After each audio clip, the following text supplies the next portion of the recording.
اعوذ باللہ من الشیطان الرجیم بسم اللہ الرحمن الرحیم رب اشرح لی صدری ویسر لی امری واحلل عقدۃ من لسانی یفقہوا قولی۔ ہم دیکھ رہے تھے اللہ کو اپنی یادوں میں بسانا ہے۔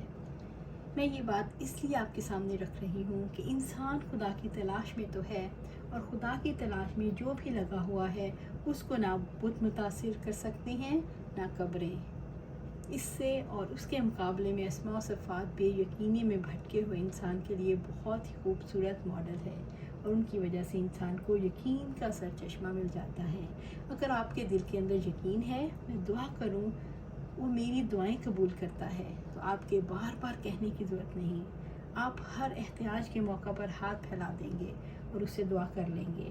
یہ یقین ہے کہ وہ میری سنتا ہے، مجھے جواب دیتا ہے، وہ دعائیں قبول کرتا ہے۔ جتنا کسی کے دل کے اندر یقین ہوتا ہے اتنا ہی اس کی دعا کا سلسلہ جاری ہو جاتا ہے، دعا کا رشتہ، دعا کا تعلق بہت مضبوط ہو جاتا ہے۔ پھر اسماء و صفات کے ذریعے سے انسان اس صحیح فریم ورک کو پا لیتا ہے جس کی روشنی میں وہ اللہ تعالیٰ کو اپنے لیے قابل فہم بنا سکے۔ فریم ورک مل جاتا ہے جس پر وہ غور و فکر کر سکے۔ اسماء و صفات کے ذریعے انسان کو اللہ تعالیٰ کا کنسیپچول ماڈل مل جاتا ہے۔ جیسے اللہ تعالیٰ کے 99 نام ہیں، اس کے بارے میں آپ صلی اللہ علیہ وسلم کی حدیث سے ہمیں پتہ چلتا ہے کہ اللہ تعالیٰ کے 99 ہی نہیں، بہت زیادہ نام ہیں جن کا تذکرہ قرآن حکیم میں ملتا ہے، لیکن حدیث کے توسط سے 99 ناموں کا ایک ماڈل ضرور ملتا ہے، الحمدللہ۔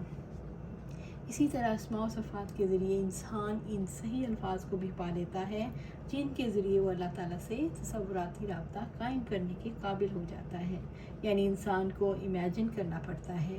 آپ بچوں کو دیکھیں، پہلے وہ دیکھ کر کسی چیز کا تصور باندھتے ہیں، اس کے بعد ان کی امیجنیشن کا دور شروع ہو جاتا ہے، اور یہی امیجنیشن آگے بڑھتی جاتی ہے۔ لیکن امیجنیشن کی کوئی نہ کوئی بنیاد ہوتی ہے، اس بنیاد پر امیجنیشن کو آگے بڑھایا جاتا ہے۔ اللہ تعالیٰ کو امیجن کرنے کے لیے اسماء و صفات بہت ہی پیارا ماڈل ہے۔ اسماء و صفات کے ذریعے سے اللہ تعالیٰ سے تعلق جوڑنا ممکن ہو جاتا ہے۔ جو تعلق اسماء و صفات کے ذریعے سے بنتا ہے وہ زندہ تعلق ہے، یعنی ایسا تعلق نہیں جو کبھی سانس لے کبھی اس کی سانسیں بند ہو جائیں، کبھی زندہ کبھی مردہ۔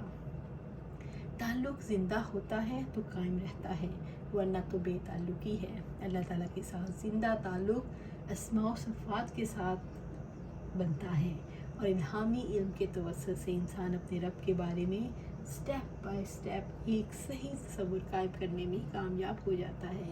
اس کے بعد فطری طور پر ایسا ہوتا ہے کہ اللہ تعالیٰ کی ذات پر یقین بڑھتا چلا جاتا ہے، اور ہر آنے والے دن میں محبت میں اضافہ ہوتا ہے، خوف میں اضافہ ہوتا ہے، امید میں اضافہ ہوتا ہے، توکل میں اضافہ ہوتا ہے، اخلاص میں اضافہ ہوتا ہے، اور اس کی رضا کے لیے کام کرنے ممکن ہو جاتے ہیں۔ مصیبت میں صبر کرنا آسان ہو جاتا ہے، نعمت ملنے پر شکر کرنا آسان ہو جاتا ہے، اور مسلسل ایک صحیح زندگی گزارنے کے لیے ہر وقت محاسبہ کرنا آسان ہو جاتا ہے۔ محاسبہ کیا ہے؟ اپنے آپ کو اپنے رب کے آگے کھڑا کرنا، حساب کتاب لینا۔ رب العزت نے فرمایا، اے لوگو جو ایمان لائے ہو، اللہ تعالیٰ سے ڈر جاؤ، اور ہر شخص کو دیکھنا چاہیے کہ اس نے کل کے لیے کیا بھیجا ہے، اور اللہ تعالیٰ سے ڈر کر رہو۔ سورۃ حشر آیا 18۔ اللہ تعالیٰ کی ذات کا ایک تصور ہے جس کی وجہ سے اس سے امید باندھنا ممکن ہو جاتا ہے، اور نیکی کے کام کرنے آسان ہو جاتے ہیں۔ اللہ تعالیٰ کی ذات کے ساتھ ایک تعلق ہے جس کی وجہ سے اس کا خوف انسان کے اوپر ایسے حاوی ہوتا ہے کہ کوئی گناہ کا کام کرنا اس کے لیے ممکن ہی نہیں رہتا۔ انسان بدل جاتا ہے۔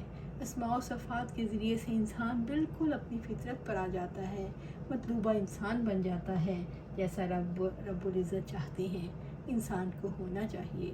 ابو ہریرہ رضی اللہ تعالیٰ عنہ سے روایت ہے کہ آپ صلی اللہ علیہ وآلہ وسلم نے فرمایا، اللہ تعالیٰ کے ایک کم 100 یعنی 99 نام ہیں، جس نے ان کا احصاء کیا وہ جنت میں داخل ہو گیا۔ سوال یہ پیدا ہوتا ہے کہ کیا یہ نام صرف 99 ہیں؟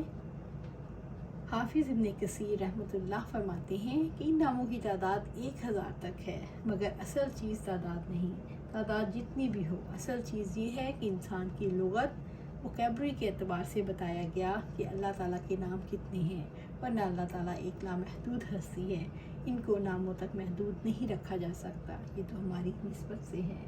اسماء حسنہ کی 99 کی تعداد گویا اللہ تعالیٰ کی نمائندہ صفات ہیں، اور ان نمائندہ صفات کے اعتبار سے ہمارا کام اس صفت کے ساتھ اپنا تعلق قائم کرنا ہے، اس کا علم حاصل کرنا اور یقین کے درجے تک پہنچنا ہے، اور یہ یقین انسان کی زندگی بدل دیتا ہے۔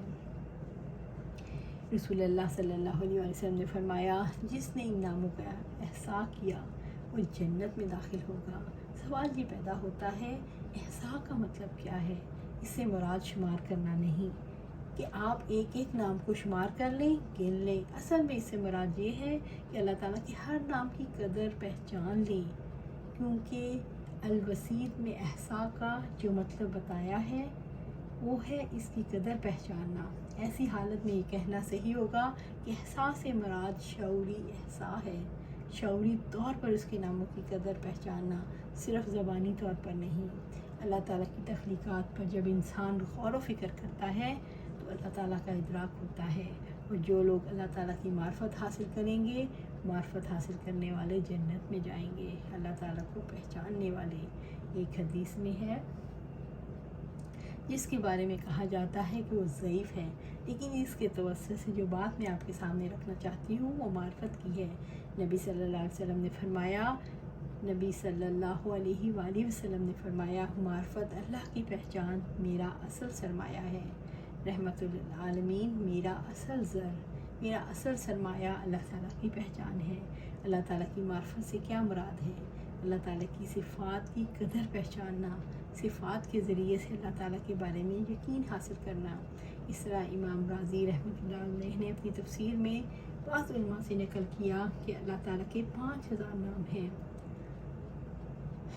بات اتنی ہی کافی ہے کہ اللہ تعالیٰ کے بے شمار نام ہیں، جو کرنے والا کام ہے وہ اللہ تعالیٰ کے ناموں کی سمجھ حاصل کرنا ہے، اور اگر اللہ تعالیٰ کی قدر پہچاننا ہے، اور اللہ تعالیٰ رب العزت نے اپنے کلام میں فرمایا وَمَا قَدَرُ اللَّهَ حَقَّ قَدْرِهِ، سورۃ الانعام آیہ 91، اور انہوں نے اللہ کی قدر نہیں پہچانی جیسا اس کی قدر پہچاننے کا حق ہے۔ ہم دیکھیں گے انشاءاللہ، یہیں سے کنٹینیو کریں گے اور اللہ کے ناموں کی شعوری طور پر سمجھ بوجھ حاصل کریں گے اور اس سے اپنا تعلق قائم کریں گے۔ آمین یا رب العالمین۔